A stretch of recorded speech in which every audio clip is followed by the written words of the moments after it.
కార్తీక మాస సందర్భంగా గౌరవ ముఖ్యమంత్రి గారు వేములవాడ రాజన్న దర్శనానికి వస్తూ రాజన్న దేవాలయ అభివృద్ధితో పాటుగా సిరిసిల్ల జిల్లాలో ఉన్నటువంటి టెక్స్టైల్ ఇండస్ట్రీకి సంబంధించినటువంటి వర్గాల అభ్యున్నతికి సంబంధించి ఇక్కడ కొన్ని కార్యక్రమాలు తీసుకోబోతా ఉన్నారు. అది ఈ ప్రాంత అభివృద్ధి ఇరిగేషన్ పరంగా కొంత ప్రాజెక్టులు పెండింగ్లో ఉన్నటువంటివి కావచ్చు. ఈ ప్రాంత అభివృద్ధికి సంబంధించిన విషయం లోపల నేను మరియు వేములవాడ శాసనసభ్యుడు ఆది శ్రీనివాస్ గారు, మానకొండ శాసనసభ్యులు, చొప్పదండి శాసనసభ్యులు అందరం కలిసి ఈ ప్రాంత అభివృద్ధికి సంబంధించిన ప్రజా సమస్యలు వారి దృష్టికి తీసుకుపోయి పరిష్కరించే విధంగా చర్యలు తీసుకోవడం జరుగుతుంది. ప్రస్తుత రాజకీయ పరిస్థితుల్లో ప్రభుత్వం ఒక సంవత్సరం పూర్తి చేసుకుంటా ఉన్నది.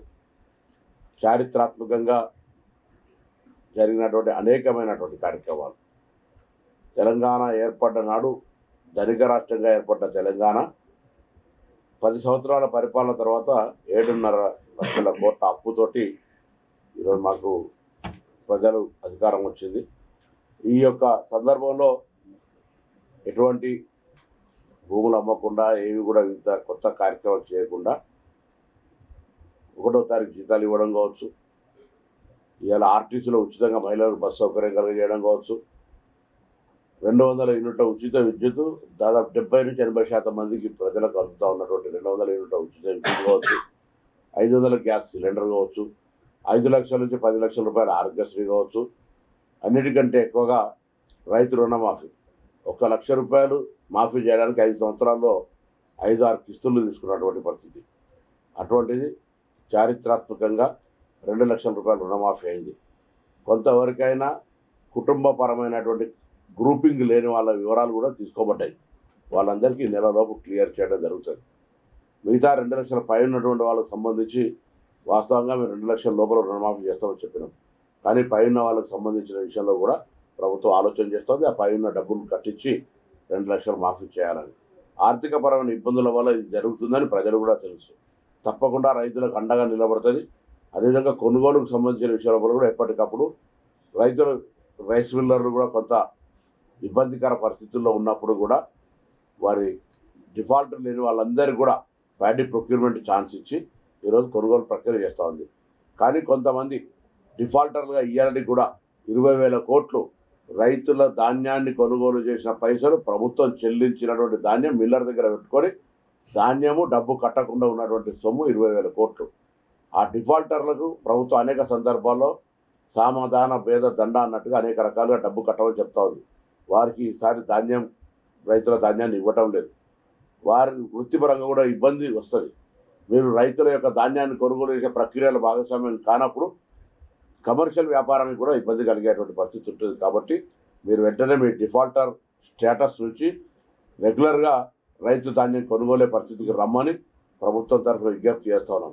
మీరు దయచేసి ఇప్పుడు ఉన్న పరిస్థితిని రైతులు ఇబ్బంది పడొద్దు అంటే ప్రభుత్వం ఎంత బాధ్యతనో మిల్లర్లుగా మీకు కూడా అంతే సోషల్ రెస్పాన్సిబిలిటీ ఉంది. మీకు అన్ని రకాల ఛార్జీలు, అన్ని రకాల ఎటువంటి ఇబ్బంది లేకుండా చూసుకోవడానికి ప్రభుత్వం కూడా పాలసీ తీసుకొచ్చింది. కాబట్టి ఆ రైతులకు సంబంధించిన ధాన్యం విషయంలో కూడా మొదట కొంత ఇబ్బంది అయినా మరి రైతులకు కొనుగోలు చేసే ధాన్యాన్ని అవసరమైతే ప్రభుత్వం గోదాంలో పెట్టండి అని చెప్పి ఆదేశాలు ఇవ్వడంతో ఎంత కూడా స్ట్రీమ్లైన్ అయింది. సన్న ధాన్యానికి కూడా 500 రూపాయల బోనస్ ఇస్తాను. భవిష్యత్తులో రైతులందరికీ విజ్ఞప్తి చేస్తాను, ఆ సన్న ధాన్యాన్ని పండించండి, బోనస్ పొందే ప్రయత్నం చేయండి. దాంతోపాటుగా మారుతున్న కాలానికి అనుగుణంగా కమర్షియల్ క్రాప్స్ కూడా వేసినట్టయితే ఆదాయం ఎక్కువ పెరిగేటువంటి అవకాశం ఉందనే మాట సందర్భంగా మనం వేసి ఇటువంటి విధంగా చైతన్యం తేవడానికి మరి అన్ని రకాల కార్యక్రమాలు తీసుకుంటున్నాం. ఇది అభివృద్ధి, అటు పంచాయతీరాజ్ కావచ్చు, R&B కావచ్చు, ఇరిగేషన్ కావచ్చు, వెల్ఫేర్ కూడా చారిత్రాత్మకంగా మొట్టమొదటిసారి 40% మెస్ ఛార్జీలు పెంచి, కాస్మెటిక్ ఛార్జీలు పెంచి ఈరోజు గురుకులాలకు సంబంధించినటువంటి స్థితిగతులు కూడా మార్చే ప్రయత్నం చేస్తారు. ఇవన్నీ కూడా ఈ సంవత్సర కాలంలో జరిగినటువంటి కార్యక్రమాలు. ఈ కార్యక్రమాలన్నింటినీ కూడా ప్రజలకు తీసుకుపోవడానికి మరి 19వ తేదీ నాడు వరంగల్లో మరి క్యాబినెట్ అంతా గౌరవ ముఖ్యమంత్రి గారు, మొత్తం రాష్ట్ర నాయకత్వం, మహిళా సదస్సులు పెట్టి ఒక పెద్ద కార్యక్రమం చేపట్టబోతారు. 20వ తారీఖు నాడు వేములవాడకు వస్తారు. 20వ తారీఖు నాడు కరీంనగర్లో యువజన సదస్సు నిర్వహించే కార్యక్రమం తీసుకుంటారు. దాని తదుపరి చివరి వారం లోపల మహబూబ్నగర్లో రైతు సదస్సు నిర్వహిస్తారు. దాని తర్వాత 7, 8, 9 హైదరాబాద్లో ఒక పెద్ద కార్నివాల్గా ఉత్సవాలు రాష్ట్ర స్థాయి ఉత్సవాలను హైదరాబాద్లో నిర్వహిస్తూ ఉన్నాం కాబట్టి ఇందులో ప్రజలందరూ కూడా భాగస్వాములు కావాలి. ఇది ప్రజాపాలన.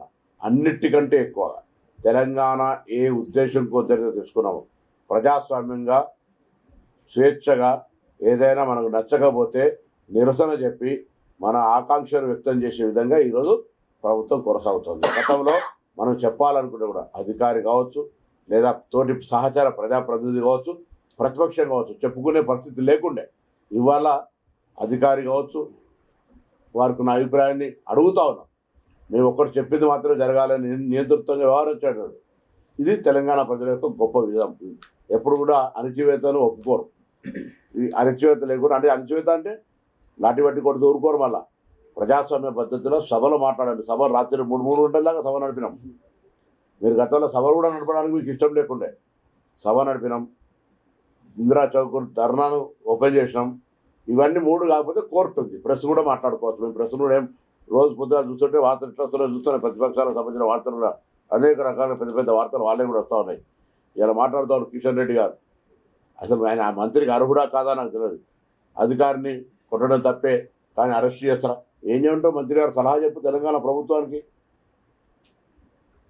అది ఒక కేంద్ర మంత్రి ఉండి ఒక అధికారుల మీద జరిగిన దాడిని మేము నిరసన అయిపోతూ అంటలేము. నిరసన అన్ని రకాలుగా ప్రజాస్వామిక విధానంగా ఉంటే మాకే అభ్యంతరం లే. ముఖ్యమంత్రి గారు కూడా చెప్పారు, ఇలా సర్వే జరుగుతూ ఉంది.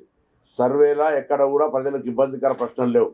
దాన్ని కూడా దుష్ప్రచారం చేసిన బ్యాంక్ అకౌంట్ నెంబర్ అడుగుతారు. ఎక్కడ బ్యాంక్ అకౌంట్ ఉందా లేదా అని అడగడం తప్ప, నేను మన గౌరవ కేంద్ర మంత్రి బండి సంజయ్ గారు లెక్క జైలుకు పోయి రూమ్ కట్టినా ఇగో అరెస్ట్ చేస్తున్నాను అని చెప్పేటోడు కాదు. నా చట్టం నాగలేదు. చట్టంలో పోలీసు వాళ్ళు ఎంక్వైరీ చేస్తారు.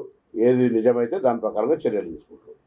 నేను అరెస్ట్ చేయమని చెప్ప, వద్దని చెప్ప, ఆ ఎంక్వైరీ ఆఫీసర్ నేను కాదు. మరిన్ని వీడియోస్ కోసం ఛానల్ ని సబ్స్క్రైబ్ చేయండి. లేటెస్ట్ అప్డేట్స్ కోసం వాట్సాప్ ఛానల్ ని ఫాలో అవ్వండి. ఆ లింక్ డిస్క్రిప్షన్ లో ఉంది.